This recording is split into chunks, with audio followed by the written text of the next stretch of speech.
So the thought process behind tonight was to say to get a longer term view of people who own their businesses about the impacts that they see coming up, whether it's legislative, personnel, financial, obviously within take great care over that one, but where do we think the pressures are going to be over 5 years? Hopefully we can share some information. As I say, it's not on the chatting rules, but I think we can certainly talk about ideas that we have, or organisations, coping mechanisms, etc., but really trying to keep it much more high level and longer term than the operational thing. So the areas that I had down originally were, first of all, people, so our own people, our staff. There's been quite a lot of flux going on there, and I'd be curious to see if a lot of the surveys that we've seen, is that what's actually happening, or is that just something where people have sort of said, well, I'm not feeling very happy, but actually I will stay in the industry. Very interested to see if that mix has changed. Nigel's got a couple of comments on that one. Customer experience, because that's something which is coming more and more to the fore. I put finance down, that's really just business economics. So again, we have to be very, very careful, not talk numbers, but we can talk about, is fixed fee management the right way to do it? How do you do that? Are there alternatives? How do you even capture it? Should you want to get out alternatives, etc. And other management metrics, we put down here how to spot vampire clients, how to get away from clients to become, because we've all got some of those, how to develop systems that mean that you can track and identify some of those. So should we start off with people? I mean, the things that jump out at me were the two wellbeing surveys that we had the TPI do over the last couple of years, where pretty much 50% of the people, and it wasn't just juniors, it was all the way up to, frankly, managing directors said, I will not be in this industry in the next 2 years. When COVID cracked off, we had a lot of people come into the industry from hospitality. I'm curious if people have gone back into hospitality, because that's a passion. People want to be in hotels. You see people, I've always wanted to do this. Nobody ever says I want to be a property manager. Nobody says I want to do, well, maybe Joe accepted, I really want to do this the rest of my life. So I'd be curious, have people gone back to hospitality? Are we facing a problem? How are we feeding? Are we seeing people coming in again at the bottom of the funnel? If not, are the things that we can ask, for example, TPI to go to universities, etc. Are there other age groups we can look at, the over 65s and so forth? So just people-wise, are you guys seeing a potential at the start of a mass exodus of staff? Because a 50% churn is very difficult, as we know, speaking the obvious, for a business to accommodate. I don't think it's a mass exodus. I think it's the fact that there's no quality. The quality is not there at all in our industry. And you just literally get the same CVs just come out again and again and again. And rather than people learn their trade, they think they can be in it for 2 years and suddenly they're an expert in everything and they're demanding a ridiculous salary. Yeah, for me, it's I think it has changed a lot over the last 20 years. And what I'm finding is getting people in at the lower levels, the training levels, is not so much of a problem. And you can train them up in however your business is structured. But I think if you've got some sort of agile working routine in place as well, my day I used to sit next to the quality senior property manager and they'd tell me what to do and I'd listen to what they were doing and vice versa, the conversation learning, if you like. And if you've got a 50-50 mix on agile working, then you're going to lose that ability. And I think the industry generally, you've got the 40 to 50-year-old bracket age group that may well be experienced property managers and might not have got to director level, but they're quality stock, if you like. You've got the youngsters coming through, but I think there's a gap. Yeah. And I think that gap is the pressure point in the industry, because this lot have to help this lot, and this lot aren't quite there yet. And they don't have the gravitas depending on your clientele. So they might be able to do a very basic block, but if it's a high-end block, they might not be able to deal with a particular type of clientele if they're young and inexperienced. And like you say, pressures on salaries, they expect to earn the X thousands, 2 years experience and, So what's your view of agile working then? My view of agile working... Sorry, I'm not meant to ask the questions, but... No, you're actually... I think it was a reaction, obviously, understandably, out of COVID. It was a necessity, and then businesses changed. I'm not for complete agile working. I think there's a degree of part. In my world, I'd rather have a 3-2 arrangement, 3 in the office, 2 not, to give some sort of flexibility. We don't do that where I work in total, but that's a general rule. I'm not for complete agile working at home, because I think there's a bit of a disconnect there, no matter how we all use Teams and etc. But so I'm a sort of a halfway house, but I'd 60% at least. But it feels like there's a pressure that has to be offered That's to going be, to say, to be able to actually Attract. attract Yeah. people, despite the fact that you can't nurture the team and give the coaching that you described in the same way to benefit all by adopting agile working. But agile working isn't just about people working at home and probably just having sandwiches, watching TV with their feet up. It can be very much the opposite. Yeah, but it can actually be really unhealthy working at home. You don't have the border. I'm guilty of this. I found myself sitting in a dressing gown at 11 o'clock because I've flicked the PC on at 8, seen an email, and at 11 o'clock I'm still in a dressing gown. And at 7 o'clock, Sonia's kind of saying, when you come to the dinner table, it's, I'll just finish this off. Are you still in dressing gown then? Yeah, just to give you that mental image. I hope we're not filming. I've attended it's- some of it's- those meetings where you're in dressing gown. Let's move on from the dressing gown with my mum and a glass of wine. But what it doesn't give you the borders anymore. And so I think it can be quite unhealthy to work from home. I'm actually a big fan of the office, maybe because that's what I came up through, because you do listen, you absorb, you hear two people talking, and you're thinking, that's how they handle that one, or that's how they... And if nothing else, you turn around and say, did you hear what that person just said to me? And you can say, oh yeah, that's nutty Nigel, etc. But home working, it's great for the no commute, but I don't think it's very healthy for people. No.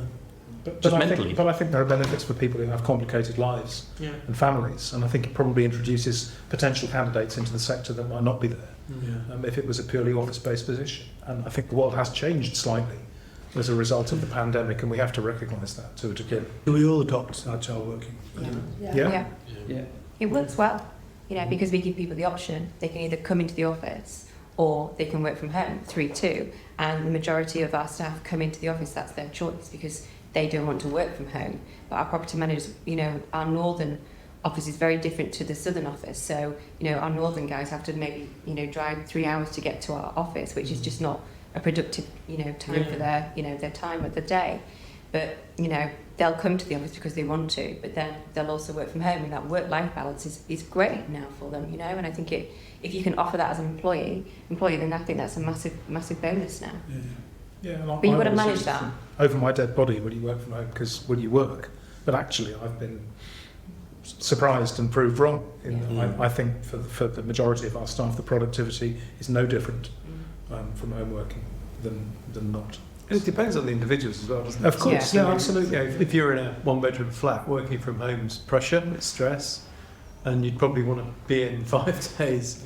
Yeah. The commute kind of is always a challenge, Always, and yeah. then there has to be a purpose to get there. If there's a commute and you start at 8 o'clock in the morning, I think that's painful. I think if there's a commute and you start at 10 o'clock in the morning and you allow kind of find your way through it. Yeah. I think COVID changed the working pattern. It changed the use of technology. It changed the way that we communicate with each other. And I think the danger is, now that we're not in the pandemic, we're all reverting to type a bit. And I'm not sure this industry will survive because of the talent mix. And therefore, it was long before the pandemic that we started to filter into hospitality people, because we said retailers and hospitality have got kind of more strengths about customer and about how they can hold themselves together. And now I think there's a responsibility to find that next pool of people. That's the one that worries me, the next pool of people, because again, training, I my nephew became property manager during COVID and gave up after 6 months because there was nobody to learn from, and he was doing it in his back bedroom and being shouted at, to be quite honest, by a lot of people, and he just thought, this is a deeply unpleasant job. And he had no chance of learning because he wasn't listening to Joe talking in the background for a client, like I said before, and just by osmosis picking that up. So you have to be careful. There has to be a balance about absolutely. Maybe work like a chessboard. If the new guys are in at this particular time, you want some experienced hands in at exactly the same time, so they can just listen, perhaps. Yeah. It's tricky. But where do we get those people from? Well, it's difficult. I mean, I don't know obviously how every company works, but we have a buddy system. So we have a senior, a property manager, and then an Pods assistant. that we're running You know, as well. and, you know, they all have to be in the office at the Yeah. same time and sit Yeah. with each other. So there's that learning there, and they just sit and they support each other. That's the only way you're going to learn, Yeah. on No, the job 100%. learning. You know, and that's how we all learn as property managers. But if you don't have that, then they won't learn. It's that simple. You know. I do think there's a massive gap between the senior property manager and the property manager, and finding those property managers, Agree. and also people that want to manage buildings and not people. Mm. Because, you know, 9 times out of 10, people come, you interview them, oh, I really want to be a team leader because I don't really want to manage buildings. Mm. Yeah. Mm. Yeah, that's a fair shout, isn't it? So Yeah. managing a building is technical. Yeah. What the industry suffered from a few years ago was having too many people that were technical and they weren't actually focused on people. Yeah. So what you're describing is a bit of a kind of a U-turn on that Yeah. in some parts, and it's how you get that balance back. It's difficult because legislation is changing. We have to engage more with residents. You know, that's part of the 100%. legislation. Sure.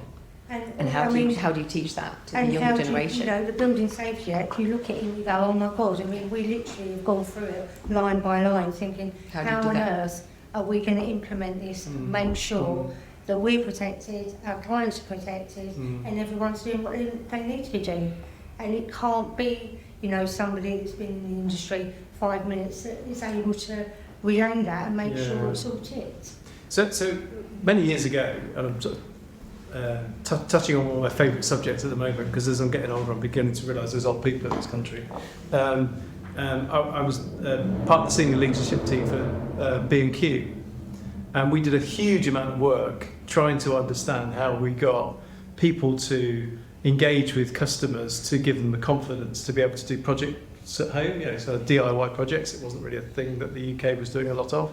The States did it a lot, so I spent a lot of time in America trying to understand what were the 3 or 4 things that were really different. There's some bits about tools and there's some bits about materials and stuff. But the fundamental difference was, if you went to a Home Depot or a Lowe's, you would be looking at 30% of the staff being over the age of 65. And we launched in the UK 2 things. We launched a very big grab for over 65s to come and work for B&Q. It's a huge thing. And the other thing was, we said, if you're over 65, we'll give you a discount on the Wednesday of 10%. So we won two big battles, actually. What we realised was our 30-year-olds, highly trained technical individuals could stand in a row. We tried it. Stand in a row in a shop, and you'd take your customers along and say, which member of staff do you trust the most? And then Sid, who used to be a postman who's 80, would stand at the end and knew nothing about DIY. And guess what? The customers all went to Sid. He knew nothing about anything in their life. Yeah. Yeah. And actually all these customers really wanted was a bit of confidence, and I recognise there's a lot of technicality. But maybe there's an opportunity in the property sector to do something really big with the over 65s and really grab their attention. So if you go to Scandinavia at the moment, 25% of the over 65s are working, and they're working in lesser jobs than they did in their main career, but they're all thoroughly satisfied with what they're doing. And what you hear in the press at the moment is lots of issues with over the 65s and worrying about their pensions and how they're going to survive. And the property sector, I think, is absolutely, residential property is right for this. There is an opportunity to really do a big land grab on people that have got all those skills to talk to customers. They won't get the technical stuff, but you support You them. can only do that if you've got the infrastructure around process, around things Absolutely, like 100%. around things that are technical I agree. to support them, so that Right. they are in effect just a wise old owl, sort of giving Yeah. them a bit Giving a bit of Yeah. confidence to the Yeah. customers and a bit of counsel. But that could be where, you know, for me, TPI, you know, could add a big value point. Is there a legislative aspect there? Because I have a pension, I go and work for B&Q, and then suddenly, frankly, my salary B&Q, I'm being taxed on, so my pension becomes taxed. So Yeah, I'm sure, you're actually going to get being hit, taxed. so- You're going to earn more money, but you're going to get taxed. No, but I was there is saying an is, opportunity for another government thing is do to approach the something. government and say, you are saying that there's, was it 2.9 million people or something who are long-term not working. Yeah. And there are gaps Nigel, in the you've clearly not environment. worked in property long enough because you've got a pension. But trying to get rid of any hurdle that stops people kind of going, yeah, I would do that, but... Because you hear that when people say, I'd love to have a job, but I'll lose my childcare, Yeah. and the job will not actually pay for the childcare. So But it'd be it just amazing, becomes- wouldn't it, if the residential property sector was talking to government about how they can help government with another part of the jigsaw puzzle that government have, other than residential property. I suspect there might be quite a winning. Okay, so you touched upon government. I mean, I love that sort of line that you're taking us down because I think it's really innovative. But you're almost giving government the foresight of having a plan, of thinking and planning. I think the short-termism of government means that they don't. Yeah, I get that. But you've got a lovely 12 months at the moment where you can engage with a potential government in waiting who would love to put something out to kind of say, bring us in and we'll do this. Sure. So they're hungry for ideas. You've also got a very tired government sitting down who is desperately trying to find. So actually the fact that you've got an election coming up is a great time to start feeding ideas in, because they're desperate for something to spray out in the Times and the Sun and the Daily Mail and so forth. And Scandinavian money's in the UK buying property management companies, and Yep. they know that model works in Scandinavia. So I think there's quite a willing audience of conversation. I mean, it would just need to be kind of organised in a way that it sounded like an actual thing that you were going to do. At 665 is the new 55, right? So Well, yeah, 65 is the new Let's hope so. 45. Older people Just earning say- money for longer equals lenders lending more money equals Yeah. property price buoyancy equals a happy government equals another mini boom, right? Yeah. but I think it's part of the challenge there, isn't it? Like what we're talking about, there's a generational challenge here as well, because digital natives who are born after 1990, whatever it is, they just want to peck at us, all the time. And the same for our staff. They don't want to pick up the phone if they're of that generation. So that's where the over 65s come in, because those life skills are needed for approximately 40-50% of our customers. Yep. But the tide is turning, because the younger generations who are customers, almost good enough is enough. They just want an immediate answer. So the challenge for us is, how do we cope with both sides? With both, yeah. That's the problem I think we're facing. I think the other thing about that whole dynamic is also this keyboard warrior type thing. So Yeah. the toxicity that you describe would just being a horrible environment.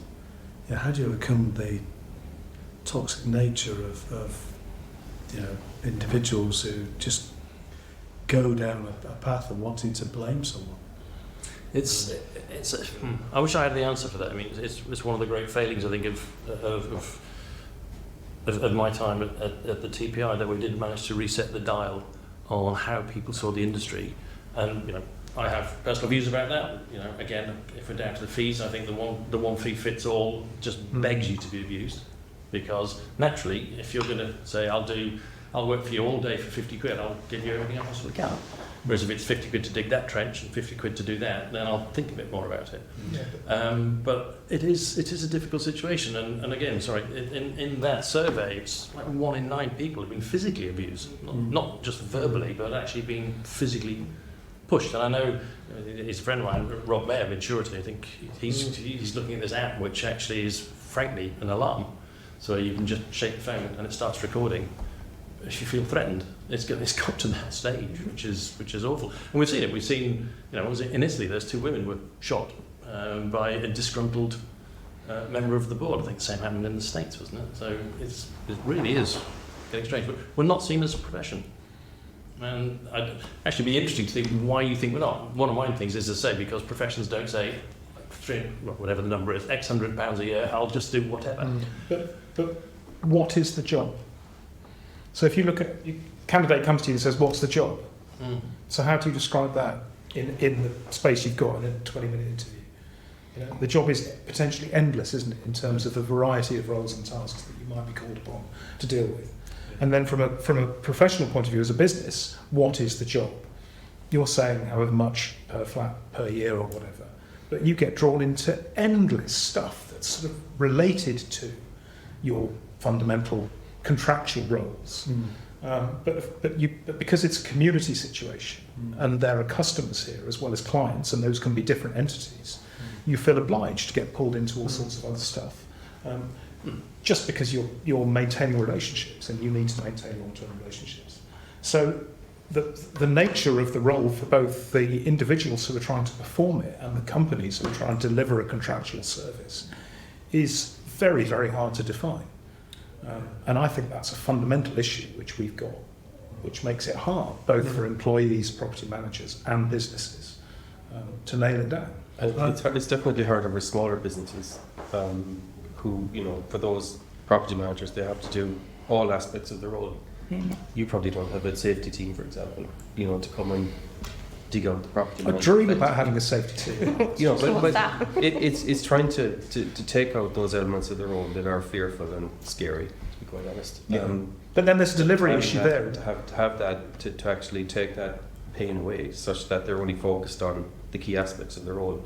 I think for the smaller businesses, they're really suffering. And I talk to a lot of small businesses for various reasons. But it's the number one issue that they have. The traditional property manager role, even 10 years ago, is vastly different today to what it was.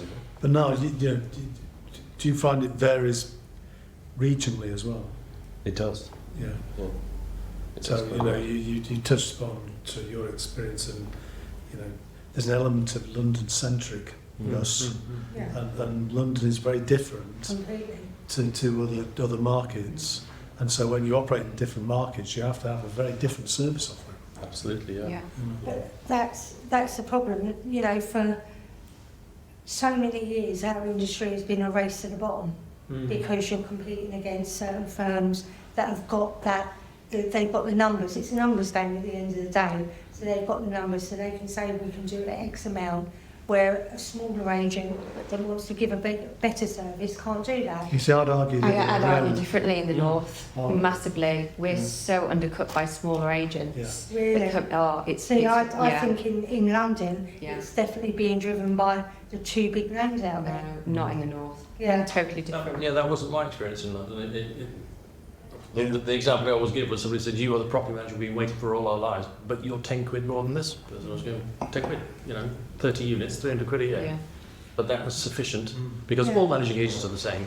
This is what I was coming on to about how can we as an industry change the value proposition so we're not seen as this, all managing agents are the same, you just do everything, to being a profession. I actually like the Queensland model, which is, it's their model. $100 a year, and I arrange your AGM.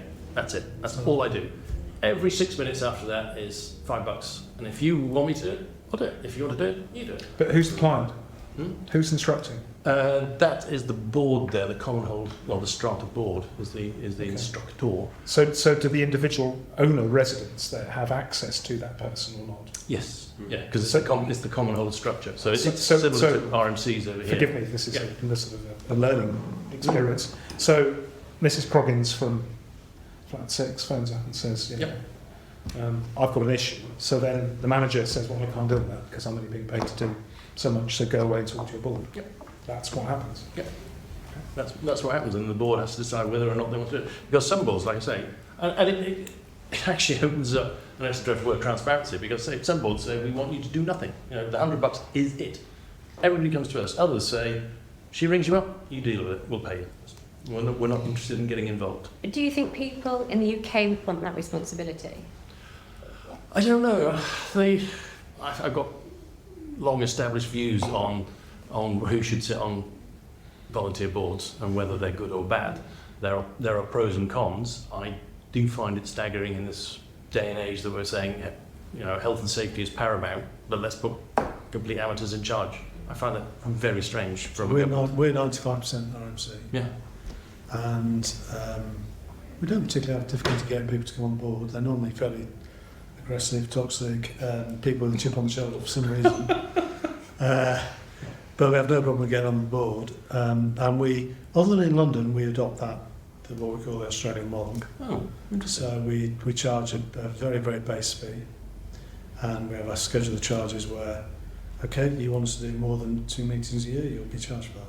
But you time Okay, you will. We don't have technology to time all of that.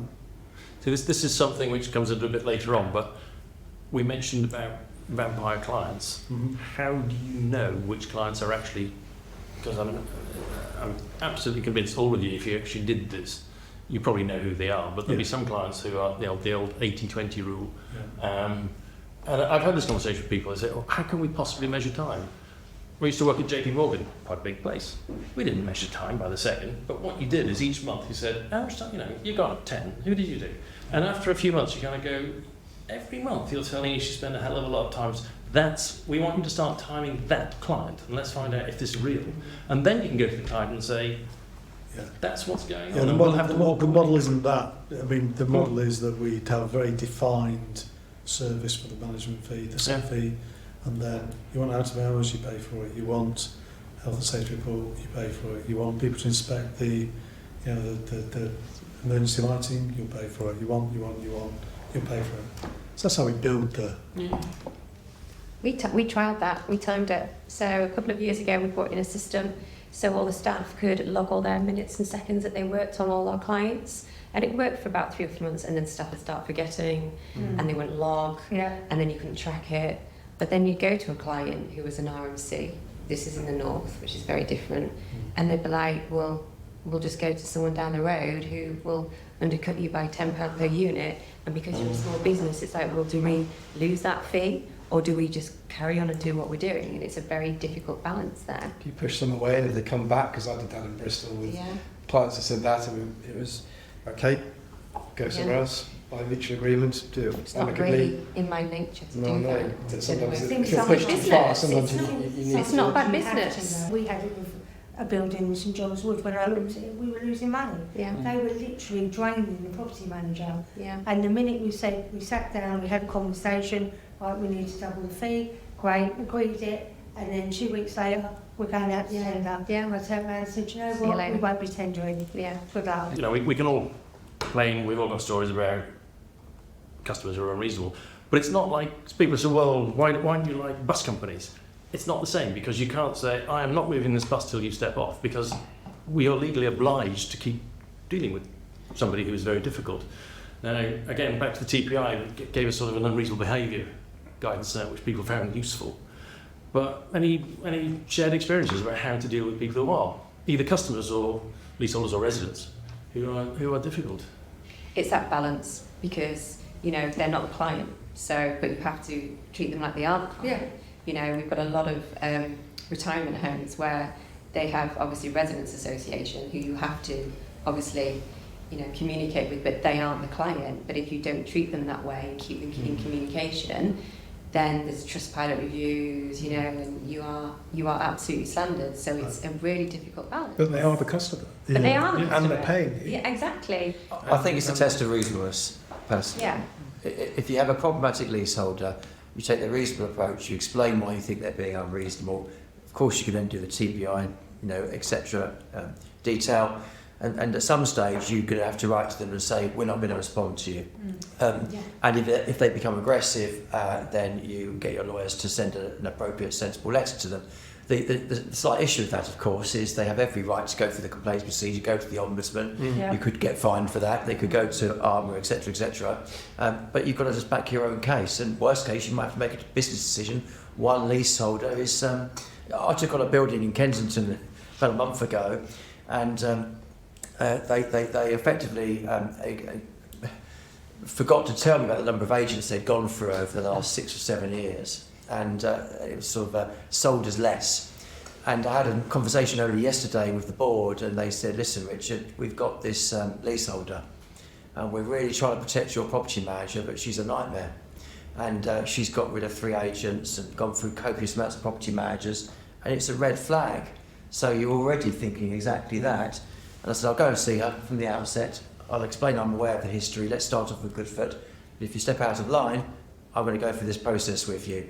And that's all you can do. At some stage, you might have to give notice and remove them from your business. That's to an protect your experience, staff. isn't it? It takes great strength to do that. And the conversation I had with someone very recently, very experienced in the sector, it was diffuse it from the off, and it was go meet them, have a cup of coffee, have that chat. So you've now got the issue where you've got mixed-use schemes, so you've got a social element and you've got no control over that.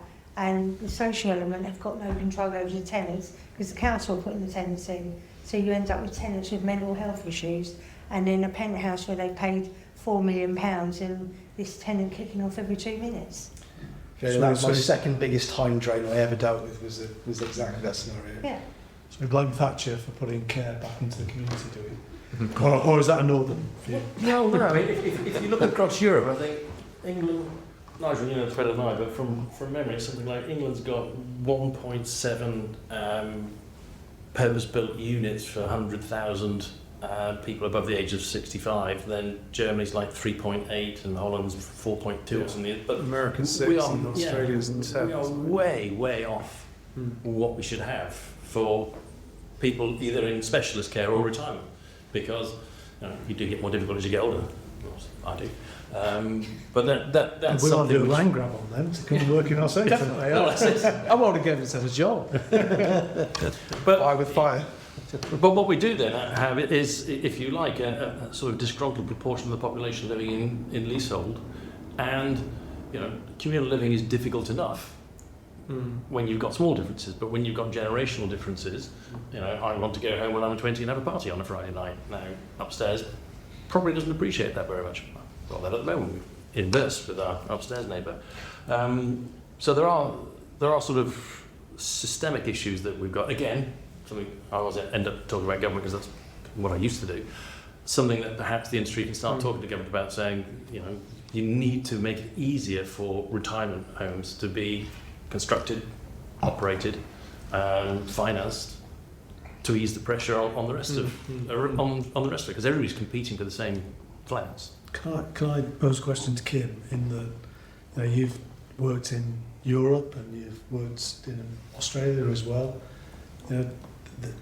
Sometimes it makes it feel like this is just a problem that is unique to this country, but I'm assuming it's not. I'm assuming it's just communal living, isn't it? Yeah, I think that I agree with you. There's some cultural differences, but the challenges I think are the same. Yeah. Referring back to what we were talking before, I think it's interesting to listen to you, and I think that sometimes we jump to conclusions. We're talking about the time that we're spending, if it's reasonable or not, but we have not done the first step, which is what is reasonable and what time we should devote to each state. Why? Because we charge a unit, a fee per unit, and we are guilty of then charging in that way. Everything is included. We have at least twice went to TPI proposing that they regulate the way how we express our management fees, and is as expression of the time and resources that are going to be devoted. And therefore, everything is measured, because from the day one, you know that for that total management fees, you're going to have not only these meetings, but you're going to have 100 emails, 75 hours of a property manager, 4 quarterly reports. Everything is perfectly measured. That will bring a lot of positiveness in terms of we all will compare each other in equal terms, and you will have something that we have defined that we can measure against, rather than being later on to say someone, we're spending a lot of time with you. Yeah, but I've never told you how much time I thought I should spend would be reasonable, because we don't talk on those terms. And at the end of the day, we are selling time. So that's what we need to do. Let's start how much time we are going to devote, and that's the button. Be honest, saying this is the time that I devote, and that's it. That's the problem. We're not. We should be a professional services firm. As in, you sell time. If you go to solicitors, if you go to financial advisors, you pay by the hour. And I'm not saying that they you get too pay much by the for hour, free. but at least you know for what you pay how much is the total amount of time that you're going to get.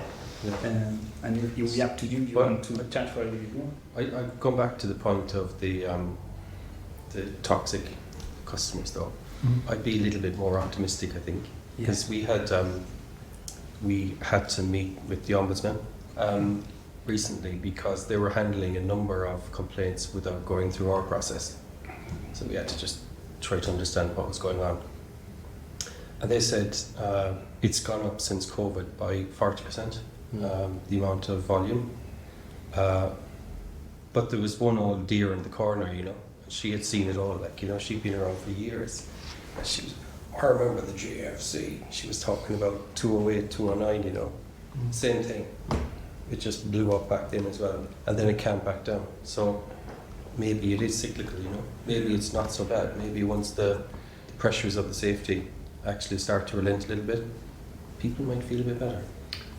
Might be. I just get the feeling that society's going in a much faster. I agree. Faster. I remember Noella saying, I don't buy on Amazon anymore because next day delivery is so yesterday. You know, I buy a chair now and Argos delivers it by 5 o'clock. And you kind of think, you know, it's now. I live in a place where I don't even know Uber, so she's really lost the plot. But what I'm saying is everybody wants more and more, you know, we've become definitely a throwaway society, et cetera, but people want things done now. On your point, it's really interesting because I actually belatedly looked into it about why did we do this. And Armour used to have a fixed fee in its contract, got that taken away 2 years ago. How it came was Rick's, in its infinite wisdom, put in the 3rd edition that fixed fee was the preferred mechanism. Dreadful word. And Armour took that on to be the way to do it. I talked to an anti-competition lawyer who said that's actually, you can't do that because as a trade association you are imposing a pricing mechanism. So that's actually outside now. We're stressed on Rick's. Don't put anything in about pricing. You could charge in baked bean tins if that's what you want to do. Well, not because now you're not part of TPI, but you could provide a guidance that regardless of what is your pricing scheme, you are obliged, or good guidance is that you are obliged to express those management fees in the amount of resources that you're going to devote to that estate. So how you want to price up to you, but you're obliged to say how many resources of this type you're going to provide on an annual basis. And Kim, do you have the technology to be able to monitor that company-wide, or is that something you're looking to? Yes, we have. That's very easy. So at the end of the day, first of all, we spend all the time with the emails, so it's very easy to measure how many emails this person has told you. Okay, We don't lose time because the estate managers they are having coffee with a person or engaging in a conversation. We lose time because the estate managers they deal with emails, so they deal with asking for quotes when it's not necessary, or redoing a report, 25 things. These things are easy to measure. I think, but I think that we haven't done the effort of thinking the resources in a tangible way. I'm repeating the same. But is that I agree with you 100%, and I've felt for a long time that we must be recompensed for our time in a meaningful way, in a representative way that we aren't. But what I've never managed to get my head around is how we decide for the people who are on the front line, for our property managers, what things they just say no to. Because they have all of these people, be they owners or tenants, and we're required, aren't we, by our codes of conduct, to respond to tenant occupiers, just as we are to leasehold occupiers. So how do you put the barriers, or how do you set that up for the property manager for the things that they can just say, not our job? I think that we need to look at this differently, and it's so much negativity. We talk to every aspect of estate management always from the negative side. No, look, when people come to us with a question, 9 times out of 10, they've got a point. It's because something has not been done, or we have not been proactive and give them an update that they are owed to have. No, this is the exception and not the rest. No, when you deal with complaints, always they get a point. It doesn't matter that the manager says, "Oh, it's so unreasonable, this person, so unfair." You look to what's going on, and you say, "They've got a point." Therefore, that's what I'm trying to say is that in this case, obviously, a tenant occupier has the right to know everything. So rather than thinking how we protect ourselves, we need to think how we can give information quicker. So again, that's technology. Again, it's technology, no? Because how we can get that information quicker, instantly, if that's what people want. If people are on their phones, they even don't need to react to that information. That if the lift is not working, next to the lift is updated immediately, and a screen that says the lift is not working because the fire is coming from Germany. There's 28 hours left for the lift to be repaired. Something like that. That's what we need to think. And the other thing also, I love to be in these forums to always say the same. Again, going back to the negativity, we talk a lot of, we need to attract new people to the sector. If for those that don't know estate management, or what they see in the press is building safety are so difficult. People that have done the survey of Pharma, of TPI, all of them very unhappy and very stressed. How on earth anyone is wanting to build estate management? Let's start to talk in these forums of how an amazing sector we work for. So the impact that we have in the built environment, the impact that we have in the net zero achievements in the future. We work with people, we can change their lives. We have so much power in our hands. Our estate managers are a combination of finance, of technical aspects, of dealing with people. This is absolutely beautiful. And we don't use these words. Beautiful. Stay I think- hygiene is beautiful. So we need to talk differently. Yeah, 100%. I think it's probably, for the likes of us, we could probably say that and sell that, and that's kind of what we do, isn't it, to employ staff. But there's a number of things I've looked at recently. If I'm looking at a client and talking to a client in front of them and say, what's the fee going to be, Richard? And I'll say, well, look, let me put it this way to you.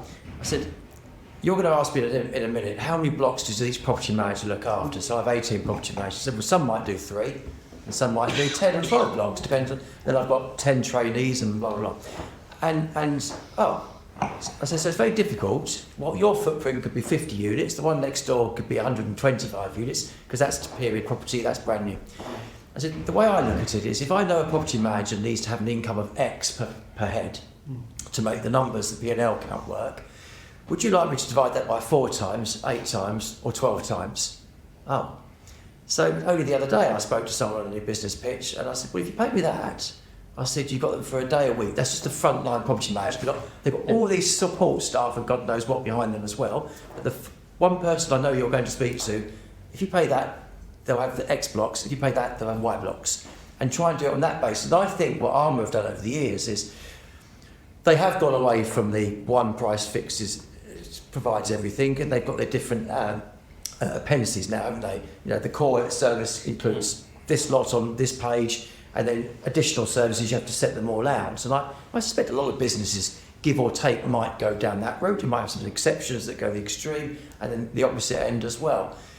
And the other thing as well, if you think property managers are so difficult to get hold of, or let's say the good ones, so therefore, I did an interesting exercise over a period of 18 months. We monitored everything that's coming into our property managers and said, right, Richard, do you know what property management was?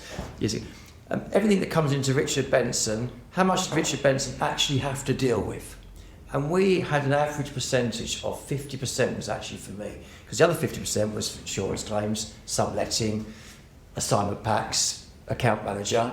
The assistant can deal with it because it's a lower sort of easier task. So therefore, the most expensive person in your business, apart from your directors, is effectively a postbox.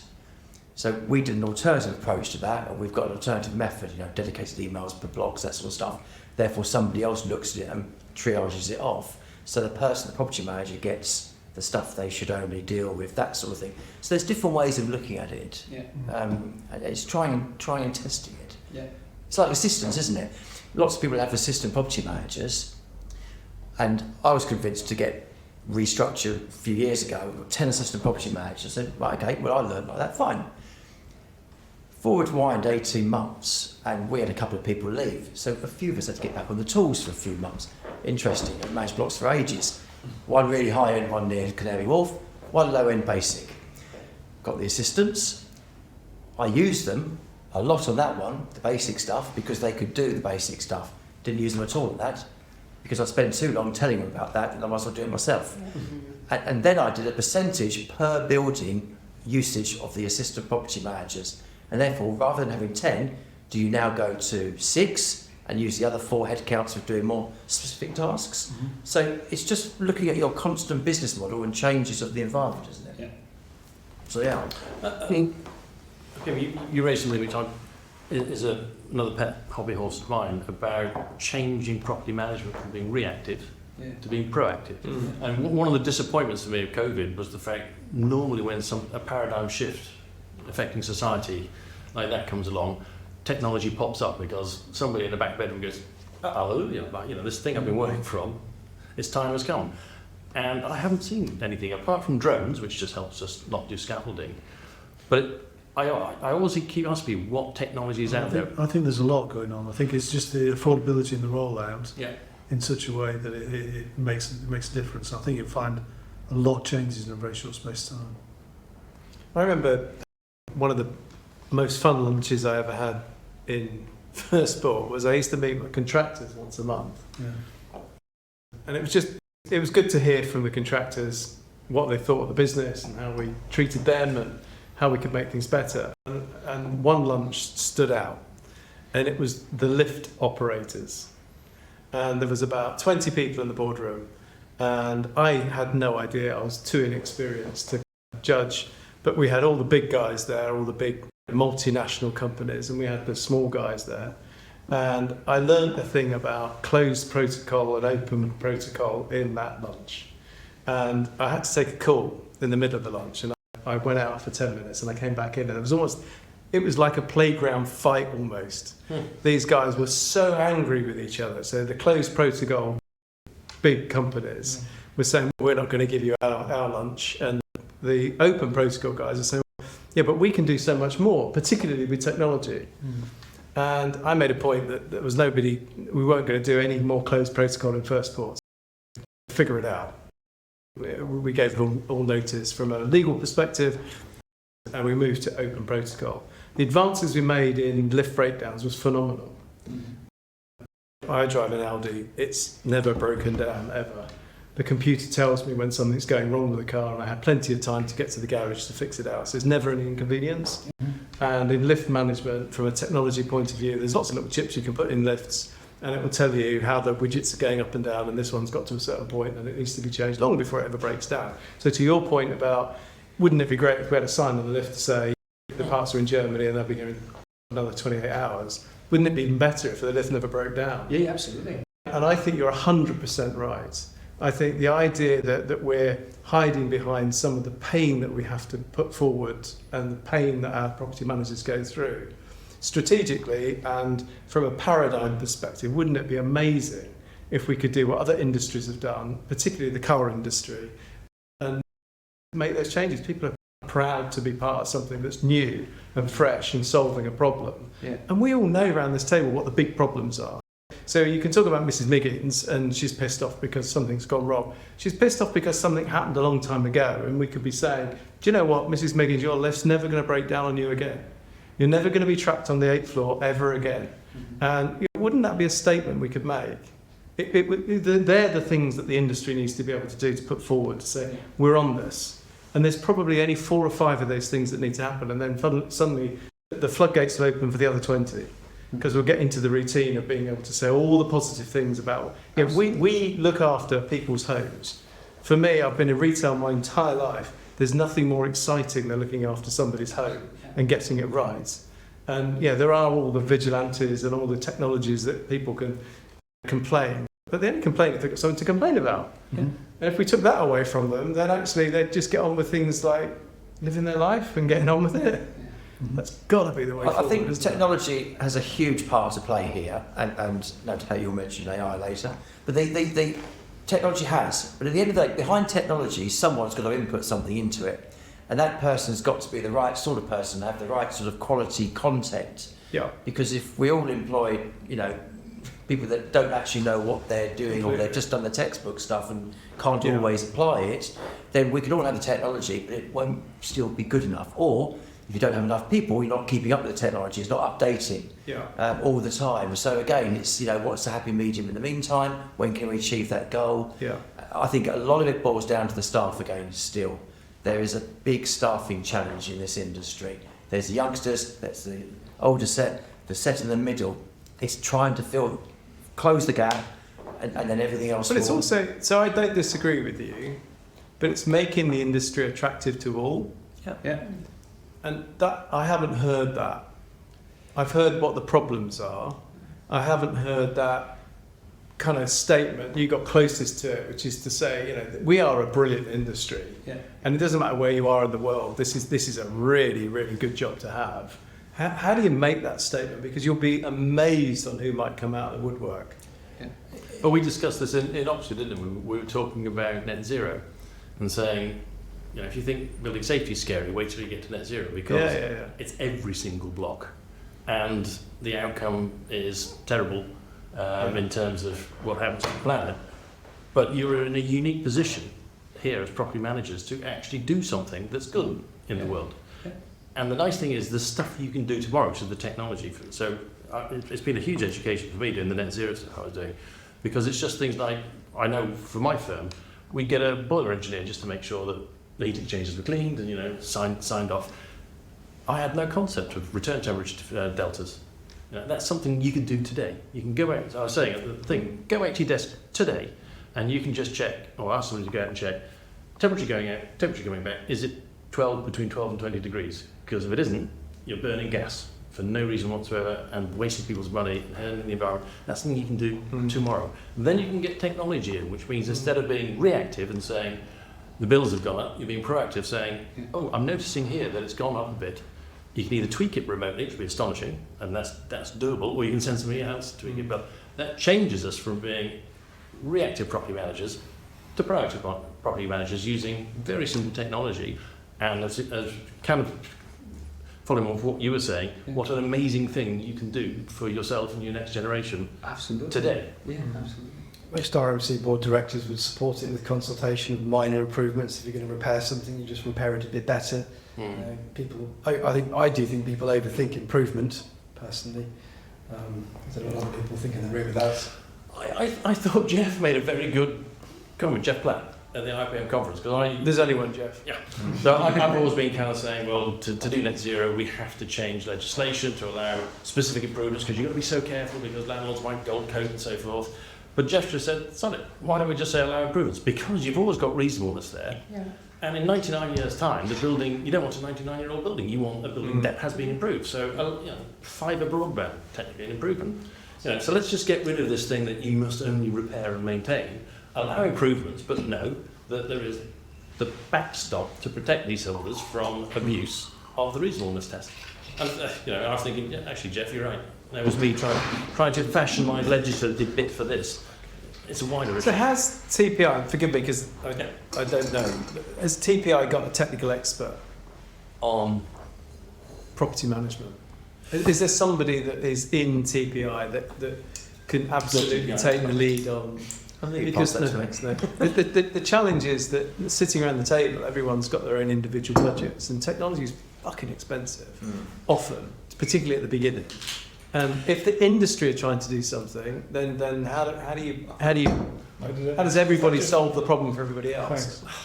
I think part a bit of about. Sorry, part of the, you made a good point. There is a burning platform here because our margins are shrinking because of the time consumption of the staff. But, you made the point that rollouts are just too expensive. And I think the impediment to really seeing progress is the consolidation that's happening. Because I think with a lot of businesses, the big investment stops at the boardroom table because it's like, well, hang on, we're shifting to a different position here with our business. There's an exit point here, therefore we're going to defer any investment. I think there's a lot of that happening with lots of businesses across the sector at the moment, so we're not seeing it, People are not taking the gamble, which is interesting. But so I'm working with an investment team at the moment, and ESG is their number one priority when they're putting a plan together.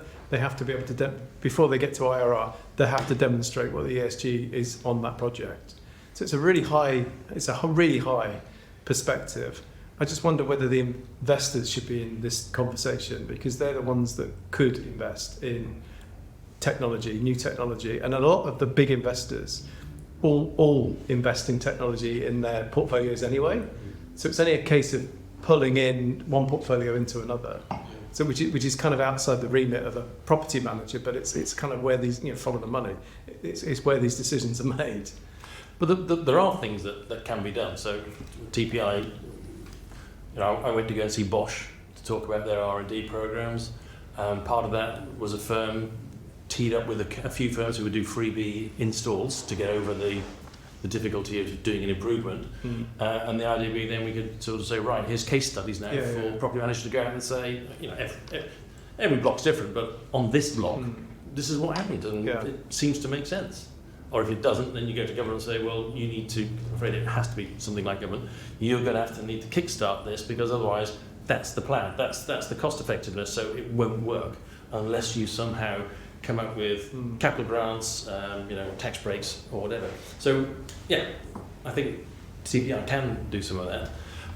I think you're right on the consolidation because I'm only just new to this, obviously, because of the new role, but certainly you're finding smaller firms are holding on with a grip of death onto every single client, no matter what it means in terms of fees, because it's a multiple to sell.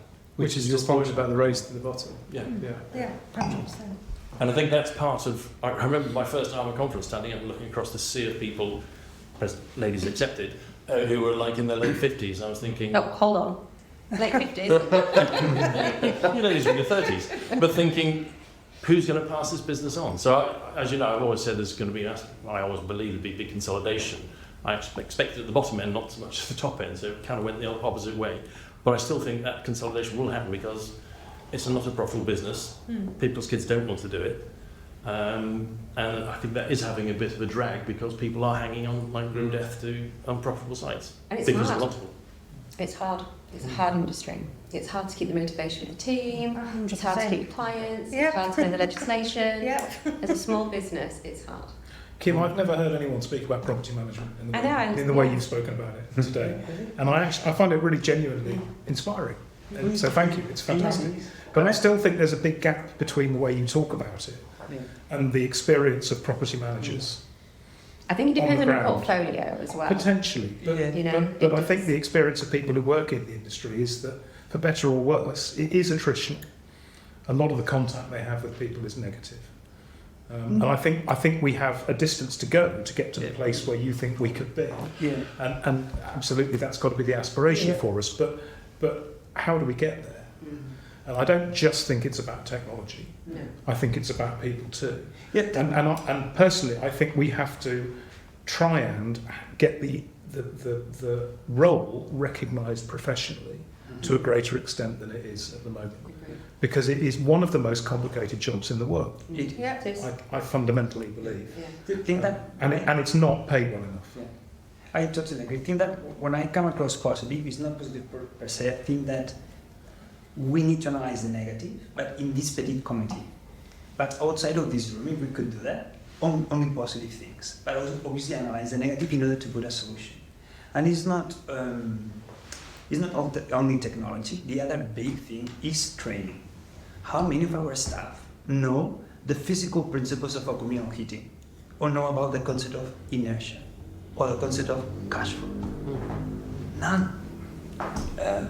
There's no.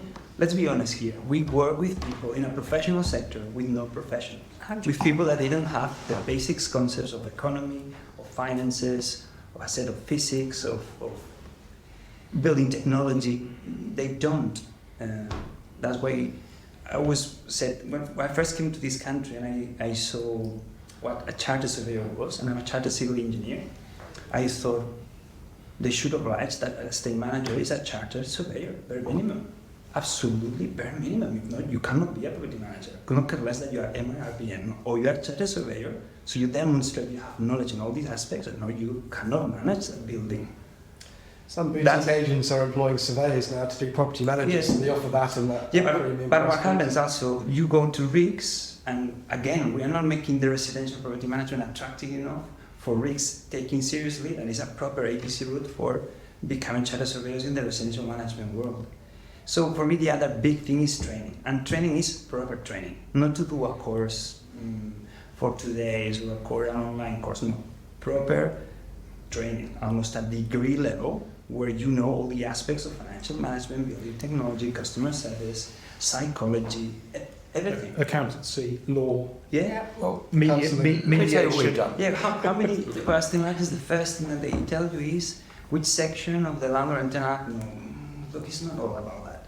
I'm more concerned about an estate manager, as I said before, not knowing the principles of physics, of the different systems that are in a building. That for me is more concerned that they don't know the section of the Landlord and Tenant Act, because look, at the end of the day, that is an automatic move. If there is a delay on the sales tax accounts, we will send the section 20 number. And good that you know that is a section 20, fantastic. But there's other things that you need to know. So estate management is multidisciplinary, which is something that makes our profession very beautiful, but you need to be very well prepared. And we have a lot of people, they have the power of taking decisions of something that they don't know. And they rely on others, and that's why you have estate managers committing to expenditure, because they have talked to a contractor that they have a good relationship, and the contractor is biased for providing something that they cannot understand, but they do it because they have the ability to say, no, I do. I'm going to ask very clever questions. Yeah. Therefore, training is very important, and training in a completely different way of how we're saying it today. Our training 5 years ago was nothing compared to what we have to do now. What I want to do, have to is the wrong word to use. And there's two sides to it. There's the religious, at least once or twice a month, you know, whether it's 2 hours here or a day here, of training, whether it's property managers, assistants, or not so much account managers, but mainly the frontline property managers, on the multitude of different services that they have to cover to be an expert on 500 bits of legislation, God knows what. So we do all that stuff. And today I saw a PowerPoint to do with heat networks. And I won't even go into that billing agents and all that side of things. I could bore you for a long time. But the point being is, there's the textbook stuff. This is what you need to know. And then what I do is I said, let's do the seminars. So let's get in this room and let's do a mock AGM as a prime example. So, and I'll say, now here's a less experienced person running an AGM, and I'd do it. And you'd go through it and say, you might say this and do that, and those against, those for, blah, blah. And then here's an enthusiastic person. It's fantastic the fact we've got the gardens done, we did this, and all the positives at the beginning, try and lift a bit of room before they also put their votes up and vote their neighbours off, all the positive stuff, and then with confidence. And if you show all the trainees and the other property managers how it could be done slightly better, and it done really enthusiastically, that's how you hopefully get buy-in. And if you get some of them buying in, the enthusiasm, like you say, they've got to want to do it, haven't they? Yeah. But they've got to have knowledge, they've got to have training, but you've got to make it a little bit exciting as well, and funny.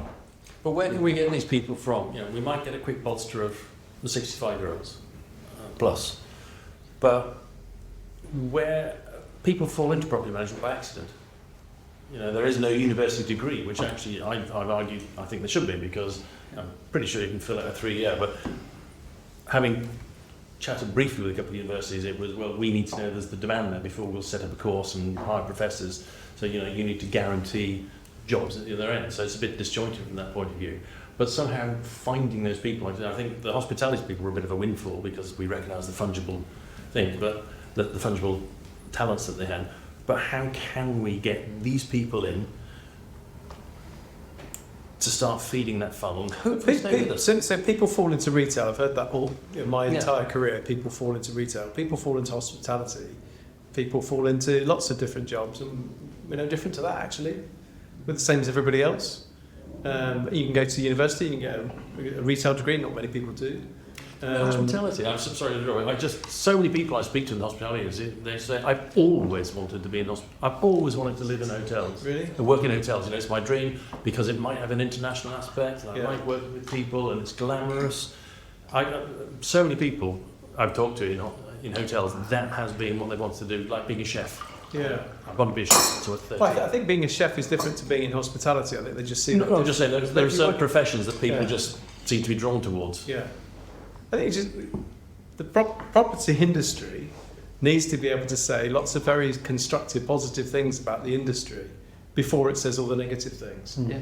And all the things that you see on TV about being in a wonderful 5-star hotel are the reasons somebody joins Travelodge, because they're on the journey. Mm-hmm. And everybody sees in all the newspapers virtually every week how shit it is to be in property management. Correct. So feed out some positive stories. Going to colleges too. For example, recently we have gone to the sixth form college in Cambridge to students, and they were doing business management, and we explained, and I challenged the students to say, let me know which other sector you can have the 5 aspects of business management, which are operations, marketing, finances, HR, and IT. The 5 big things of business management. Let me know which sector one person deals with the 5. Estate management. There's no other one. Because you can go to hospitality, you will do a little bit of production, a little bit of HR, but you will not see the interaction with the others. But estate management, you need to know the 5. You do a budget. You need to know HR if you have side staff, or if you work with an APM. You need to know about productions, processes. You need to know about IT, technology, and marketing, communication. You need to work with clients. You need to be able to write a newsletter or an article that people are going to be attracted. You need to be a good communicator. This is estate management.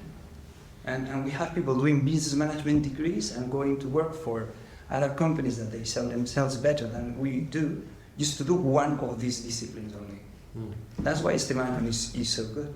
But we don't want the people who fall into it, like they fall into other things and stay there. I mean, I went to my first ARMA meeting, I don't know, however long ago, in a hotel somewhere off the M5, and the joke was that everyone around the table was there by accident. Yeah. You know, it was my dad, it was ex-estate agents, whatever.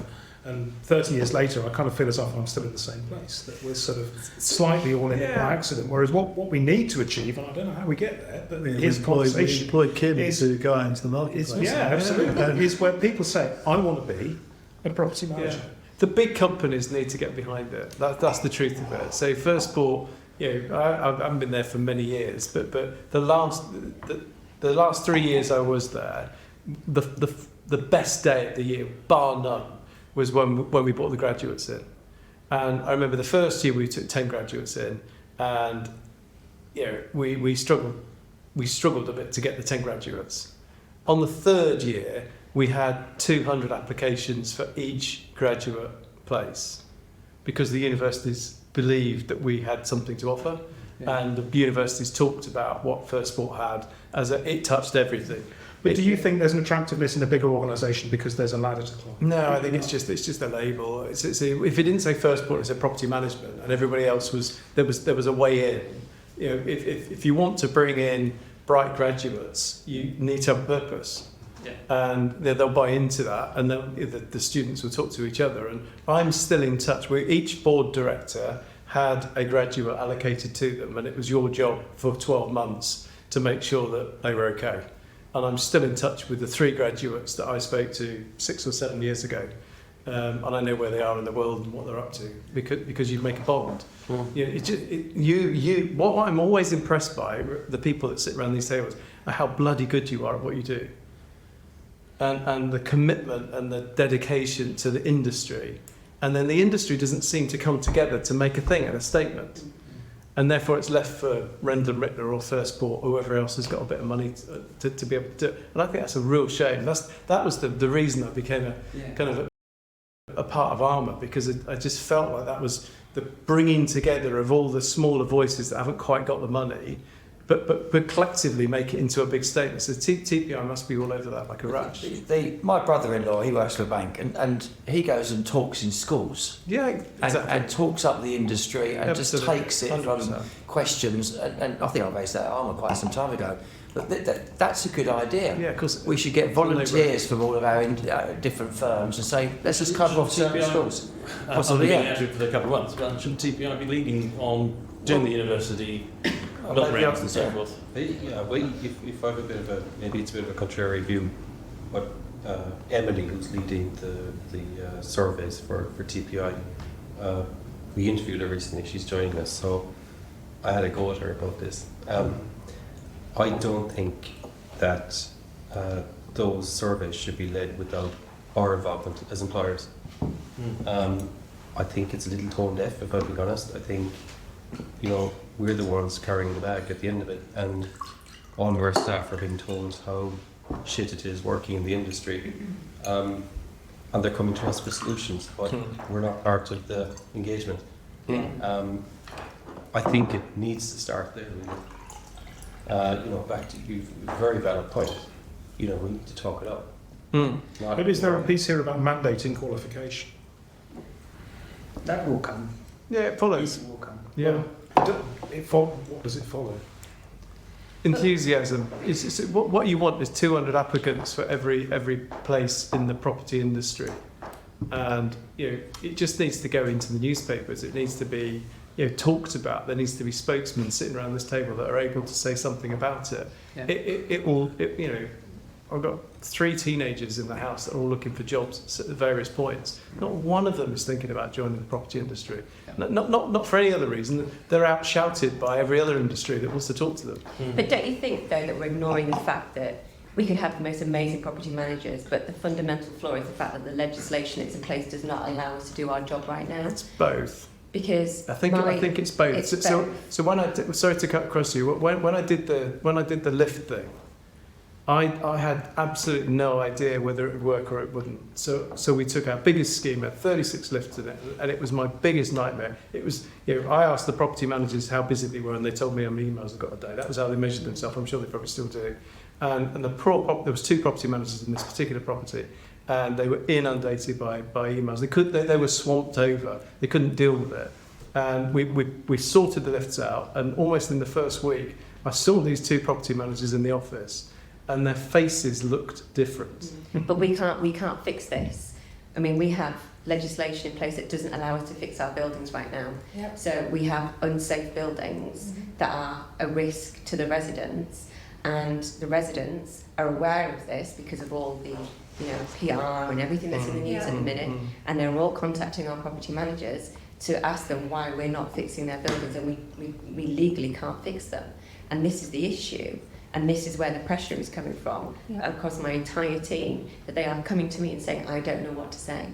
And you can have the most amazing team in the world that know their job, but if they don't know what to say because the government is not allowing them to say or do their job, then what do? You can't train that. You cannot train a property manager to do that. It's horrific. We've got a situation where the developers that signed up to the pledge are now not agreeing to do the works that's been specified, and suddenly, the work that was ready to go under government funding is now being delayed. Yeah, we've got those. And you're sitting there and you're literally. I mean, we've got a meeting with the Levelling Up Committee because it's gone so far. Because what do you do? We've got compartment issues in our buildings. We've got leasehold certs that are served. We can't build the money out. So how do you fix it? Even when you do go to do it, you can guarantee you'll take that cladding off, and behind it there'll be no fire breaks, there'll be no fire stopping.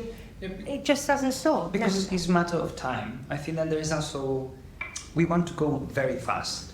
With fire safety, we need time. Look even what the building safety regulator has said recently. It's going to take 5 years to have all the buildings with that proper assessment certificate. 5 years. I mean, we have just started to register the buildings. I think there's this misconception that all the fire safety issues that we're finding, and also from the residents, they need to be rectified now. Because as bad as it sounds, no. So we need to. But there's a significant pressure point, isn't there, where people are trying to sell. It's not even that. If you've got an enforcement notice on your building and you have to do that work within a certain amount of time, and you can't do that work, then you are faced with a prohibition notice on that building, and that will close that down. Let me give you a prime example of that exact case. We have a very large building somewhere, and we had a notice served. Nothing we've done, by the way, but there's a fundamental building defect with a particular house builder that's going to be putting it right. And I said to the property manager, I'd quite be interested to come and meet the LFB when they turn up on site with you, if you don't mind, because and learn about this in a bit more detail. And when I spoke to the engineer, who was in his 60s, the fire engineer, he was very qualified, sat down, very nice, could see that we were doing the right thing, everything within our means. And I said, look, we've only got 30 days left until that runs out. What's going to happen? And I said, we're doing all this, but we can't do any more. I said, the residents can't do any more. They can't pay for it because we've got to follow this protocol, which I get, and the government are trying to do the right thing. They've got to put a date on something, otherwise no one will do anything. So put a date on it, then have a relaxed time lead-in. And he said to me, look, Richard, he said, we're near Canary Wharf. He said, there used to be 6 fire officers covering the Tower Hamlets area 5 years ago. He said, now the same 6 cover 6 areas, not 1, 6. Of the 6, 3 are being poached by large managed agents, investor landlords, to do their building safety stuff. So he said, what there is now, there's 3 of us, and then there's 3, in his words, textbooks. And he said, the textbooks, they will do the approach that you say. Computer says no, you're shut down, all this. And then you spend your life trying to fight it, so to speak. He says, what happens is they come to us. So we're not only doing their work, but 6 boroughs. So there's a challenge in every single part, isn't there? So you're right, we've got to put the positive spin on it. And I think it's quite difficult with cost of living, utilities, heat network issues and various other bits and pieces going on at the moment. There is a lot of negativity, unfortunately.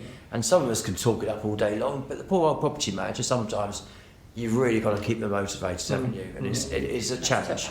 It's a tough gig. Yeah. It's going to be difficult again because it has become politicised. So, was it Nandi was today in the Guardian saying about how property managers were ripping people off and there weren't works being done, and yet they were still collecting their ground rents. That's a landlord. That's not a property manager. But it has become politicised, and it will be over the next 12 months.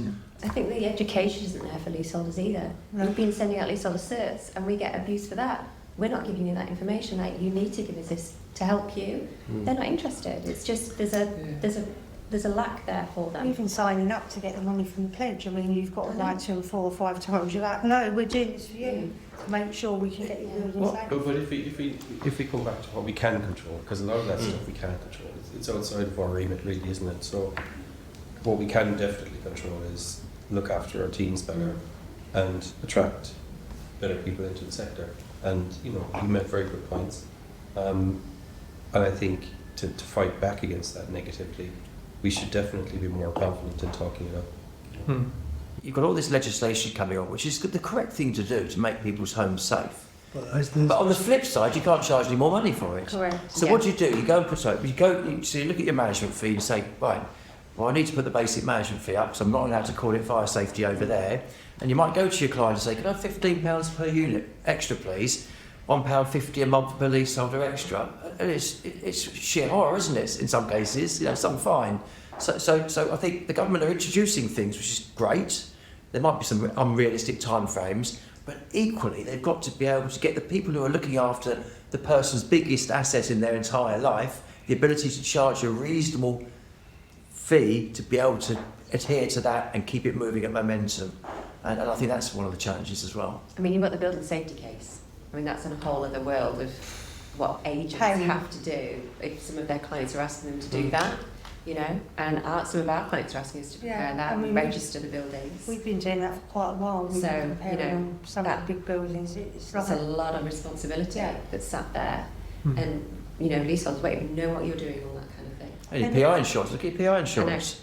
Well, I was going to come on to that. We've got 5 minutes left. Is there any burning issue anybody wants to sort of share on the table for the last 5 minutes? If not, we'll do the sort of cost of liabilities and PI. I think that's kind of interesting.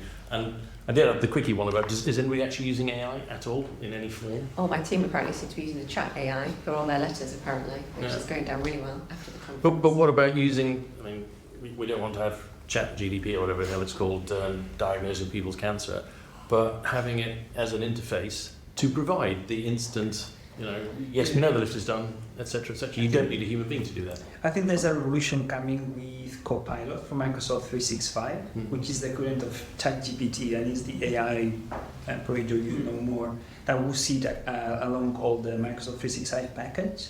So therefore, they will be able to learn from your patterns of your email responses, your patterns in your diary, how you format PowerPoint slides, how you format Word. And it will be proposing you, according to those patterns, things that preempt. For example, if an estate manager answers their emails in a particular way to that particular technical director, the Copilot Microsoft 365 will already provide you that information. Or you can say, these are the bullet points of the highlights of the budget, write an email explaining based on that information that may have seen on the email. So this is coming.